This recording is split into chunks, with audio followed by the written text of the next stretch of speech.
আসসালামু আলাইকুম। এইচএসসি 2024 সালের পরীক্ষার্থীরা, দেখো এইচএসসি পরীক্ষাটা প্রত্যেকটা শিক্ষার্থীর জীবনে একটা যুদ্ধের মতো। শুধুমাত্র এইচএসসি না, আমাদের বোর্ড পরীক্ষা মানেই যুদ্ধ। এই যুদ্ধে আমরা যারা ভালোভাবে জয়লাভ করতে চাই তাদের কিন্তু কঠোর পরিশ্রম করতে হয়। আচ্ছা, তুমি আমাকে ছোট্ট একটা কথা বলো যে সাপোজ ধরো দুইজন সেনাপতি যুদ্ধে গেছে, একজন ভালো মতো বাসা থেকে পরিকল্পনা করে তারপরে যুদ্ধের মাঠে গেছে, আরেকজন কোনো পরিকল্পনা ছাড়াই গেছে, এদের ভিতর জয়ী হবে কে? অবশ্যই যে পরিকল্পনা করে গেছি। ঠিক সেম একইভাবে তোমার স্টুডেন্ট লাইফে যদি এই এইচএসসি যুদ্ধটাকে জয় করতে চাও, সেক্ষেত্রে তোমাকে একটা বেস্ট পরিকল্পনা সাজাতে হবে। তুমি যদি A+ পেতে চাও তাহলে তোমাকে সেইভাবে পরিকল্পনা করে এগোতে হবে, তোমাকে সিলেবাসটা পুরোপুরি সেইভাবে কমপ্লিট করতে হবে। কিন্তু শেষ মুহূর্তে এসে আমাদের অনেক শিক্ষার্থীর এখনো অভিযোগ যে ভাইয়া আমি আমার সিলেবাসটা পুরোপুরি এখনো কমপ্লিট করতে পারিনি। আজকের ভিডিওটা মূলত সেই জন্যই, আমরা 15 দিনের একটা চ্যালেঞ্জ নিব। 15 দিনে আমি আমার পুরো সিলেবাসগুলো কমপ্লিট করে ফেলবো, অর্থাৎ প্রত্যেকটা সাবজেক্টের A to Z কমপ্লিট করে ফেলবো। তোমাদেরকে প্ল্যানিং সাজাতে হবে না, তোমাদেরকে শুধুমাত্র আমার গাইডলাইনটা ফলো করতে হবে। আমি আমার প্ল্যানিংটা সাজিয়ে ফেলেছি, যেই প্ল্যানিংটা তোমাদেরকে দিচ্ছি এটা আমার ব্যক্তিগত প্ল্যানিং। আশা করি ভিডিওটা দেখলে তোমাদের প্ল্যানিংটা ভালো লাগবে এবং 15 দিন তুমি জাস্ট এইভাবে কাজ করার চেষ্টা করবে। পড়লে তো আর তোমার ক্ষতি হবে না, এইভাবে কাজ করার চেষ্টা করবে। 15 দিন পরে যদি আমার প্ল্যানিংটা তোমার কাজে না আসে, তোমার সিলেবাস কমপ্লিট না হয়, তাহলে এই ভিডিও নিচে এসে একটা কমেন্ট করো যে ভাইয়া আপনার প্ল্যানিংটা আমার কোনো কাজে আসে নাই, তৎক্ষণাৎ আমি এই ভিডিওটা ডিলিট করে ফেলবো। ঠিক আছে, আগে শোনো প্ল্যানিংটা কি, তারপরে আসলে কথা বলি। আমাদের টার্গেট, প্রত্যেকটা শিক্ষার্থীর টার্গেট হবে আমি পরীক্ষায় A+ পেতে চাই। তুমি যদি পাস করা টার্গেট নিয়ে বাসা থেকে পড়াশোনা করে যাও বা পাস করা টার্গেট নিয়ে যদি প্রিপারেশন নাও, আমি তোমাকে গ্যারান্টি সহকারে দিচ্ছি তুমি ফেল করবে। A+ পাওয়ার টার্গেট নিয়ে গেলে যে A+ পেয়ে যাবে এমনটা না। A+ পাওয়ার টার্গেট নিয়ে গেলে অনেক শিক্ষার্থী A+ পাবে, অনেক শিক্ষার্থী গোল্ডেন A+ পাবে, আবার অনেক শিক্ষার্থী পাস করবে, কিন্তু ফেল করতে হবে না। পাস করার টার্গেট নিয়ে গেলে অবশ্যই মাস্ট বি তুমি ফেল করবে। এই জন্য তোমার টার্গেট থাকবে অবশ্যই আমাকে যে কোনো মূল্যে পরীক্ষায় A+ পেতেই হবে। আমাদের টোটাল সাবজেক্টগুলো, তুমি সায়েন্স হতে পারো, আর্টস হতে পারো, কমার্স হতে পারো, আমি তো জানি না তোমরা কে কোন গ্রুপ, তবে প্রত্যেকটা গ্রুপের শিক্ষার্থীকে বলছি তোমাদের যে টোটাল সাবজেক্টগুলো আছে সব সাবজেক্টের বইগুলো তুমি এখন সামনে নিবে, বা আমার এই ভিডিওটা শেষ করার পরবর্তীতে সামনে নিলে, বা মনে করলে যে রাত্রে আমি সবকিছু গুছিয়ে রাখবো, আমি কালকে থেকে ভাইয়ার 15 দিনের যে চ্যালেঞ্জটা, এই চ্যালেঞ্জটা আমি কালকে থেকে নিব। বা তুমি যদি মনে করো না পরীক্ষার আগের যে 15 দিন আছে এই 15 দিন নেব, কোনো প্রবলেম নাই। তবে ভিডিওটা দেখার পরবর্তীতে চ্যালেঞ্জটা নিলে আসলে ভালো হয়, কারণ পরীক্ষার আগ মুহূর্তে আমাদের শুধুমাত্র রিভাইজ দেওয়ার টাইম, তখন আমাদের কোনো চ্যালেঞ্জ বা সিলেবাস কমপ্লিট করার সময় না। ঠিক আছে, এই ভিডিওটা শেষ করার পরবর্তীতে কালকে থেকে যদি চ্যালেঞ্জটা নাও তাহলে তোমার জন্য বেটার হবে।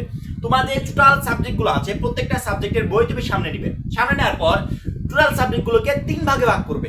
একটা ভাগ কিছুই পড়োনি, এখন তোমার কিছুই পড়া হয় নাই, এমন সাবজেক্টগুলোকে একটা ভাগে আলাদা করবে। দ্বিতীয় ভাগ যে সাবজেক্টগুলো অল্প অল্প পড়েছো, 3 নম্বর ভাগ পড়া শেষ। এর ভিতর কোনো না কোনো সাবজেক্টে তোমার কমপ্লিট হয়েছে নাকি, যে সাবজেক্টগুলো কমপ্লিট হয়েছে সেগুলোকে তুমি আলাদা একটা ভাগে ভাগ করবে। এই টোটাল তোমার 3টা ভাগ হবে। এখন যখন তোমার সামনে বইগুলো ছিল, সবগুলো বই কিন্তু অগোছালো একটা পরিবেশে ছিল, তুমি বুঝতে পারছিলে না যে কোনটা রেখে কোনটা পড়বে, কোনটাকে এখন রাখবে, কোনটাকে 1 ঘন্টা সময় দিবে, কোনটাকে 2 ঘন্টা সময় দিবে। এখন তোমার সামনে পুরোপুরি একটা প্ল্যানিং দাঁড়িয়ে আছে যে তুমি এই সাবজেক্টগুলো কমপ্লিট করে ফেলেছো, এইগুলো অল্প অল্প পড়েছো, এইগুলো কিছুই পড়া হয়নি। এখন কিন্তু একটা গুছালো পরিবেশ হয়ে গেছে। এখন আমি জানি না যে তুমি দিনে কত ঘন্টা পড়ো, হয়তো বা অনেকে দিনে 12 ঘন্টা পড়ে, অনেকে 14 ঘন্টা পড়ে, অনেকে 16 ঘন্টা পড়ে, এটা যার যার নিজের ভিতর। ঠিক আছে, তুমি যদি দিনে, আমি গড় হিসাব করলাম যে 12 ঘন্টা, আসলে পরীক্ষার আগ মুহূর্তে কেউ 12 ঘন্টা পড়ে না, 14 ঘন্টা 15 ঘন্টা এরকম করে পড়াশোনা করে। তারপর আমি গড় হিসাব ধরলাম তুমি দিনে 12 ঘন্টা পড়াশোনা করো। তোমার কাজ হবে কালকে থেকে যখন আমার প্ল্যানিংটা, তুমি আমার প্ল্যানিং মতো পড়াশোনাটা স্টার্ট করবে, তখন তোমার কাজ হবে এই 12 ঘন্টার যে 2 ঘন্টা সময়, এই 2 ঘন্টা সময় তুমি যে সাবজেক্টগুলো পড়া শেষ করে ফেলেছো এগুলোর পিছনে দিবে। কেন দিবে? দেখো আমাদের কিন্তু পড়াটা সারা জীবন মনে থাকে না। আমরা যখন নতুন কিছু পড়তে যাই তখন আগের পড়াগুলো কিন্তু আমরা ভুলে যাই। পরীক্ষার আগ মুহূর্তে এই ভুলে যাওয়া রোগ থেকে যদি বাঁচতে চাও, তাহলে তোমার কাজ হবে তুমি যখনই পড়ো, যে নতুন সাবজেক্টে পড়ো না কেন, তোমার প্রথম কাজ হবে তুমি যেগুলো কমপ্লিট করে ফেলেছো সেগুলোর উপরে একটু সময় দেওয়া। সময় কিভাবে দিবে? ওই যে রিভাইজ করলে, একবার চোখ বুলিয়ে নিলে, যেগুলো কমপ্লিট করেছো একবার চোখ বুলিয়ে নিলে যে কি কি পড়া আছে, তাতে কি হবে, কি পড়াগুলো তুমি ভুলে যাবে না। তোমার প্রথম কাজ হবে যে সাবজেক্টগুলো তুমি কমপ্লিট করে ফেলেছো, তোমার পড়াটা শুরু করার আগে দিনের শুরুতে 2 ঘন্টা সময় তুমি ওইগুলো রিভাইজ দিবে। জাস্ট যতদূর পারো রিভাইজ দিবে। ঠিক আছে, যতদূর পারো রিভাইজ দিবে। 2 ঘন্টা সময় অতিরিক্ত দিও না। তুমি মনে করছো 2 ঘন্টা সময় আমি রিভাইজ দিতে পারলাম না, নো প্রবলেম, পরের দিন তুমি রিভাইজ দিও। যেগুলো তোমার বাদ আছে সেগুলো পরের দিন দিও। আবার পরের দিন যদি শেষ হয়ে যায় তাহলে পরের দিন আবার প্রথম থেকে শুরু করবে। এইভাবে পড়া শেষ হয়েছে এই সাবজেক্টগুলোর পিছনে প্রতিদিন 2 ঘন্টা করে সময় দিবে। যদি 2 ঘন্টা করে সময় প্রতিদিন দিয়ে দাও, তাহলে 12 - 2, তাহলে থাকছে কত? 10 ঘন্টা সময়। তোমার হাতে এখনো 10 ঘন্টা সময় আছে একটা দিনের জন্য। আমরা 15 দিনের চ্যালেঞ্জ নিয়েছি, একটা দিনের জন্য তোমার হাতে 10 ঘন্টা সময় আছে, ঠিক আছে? এই 10 ঘন্টার 4 ঘন্টা সময়, এই 10 ঘন্টার 4 ঘন্টা সময় দিবে যেই সাবজেক্টগুলো তোমার অল্প অল্প পড়া হয়েছে। অল্প অল্প বলতে মনে করো 10টা চ্যাপ্টার আছে, 10টা চ্যাপ্টারের ভিতরে 5টা পড়েছো, 5টা পড়ো নাই। এই কোয়ালিটির যে সাবজেক্টগুলো আছে এই সাবজেক্টগুলোর পিছনে তুমি কত ঘন্টা সময় দিবে? 4 ঘন্টা সময় দিবে। প্রত্যেকটা সাবজেক্টের পিছনে একদিন করে সময় দিবে এবং একদিনে পুরো যে 4 ঘন্টা সময় আছে এই 4 ঘন্টা সময় একটা সাবজেক্টের পিছনে পুরোটাই দিবে।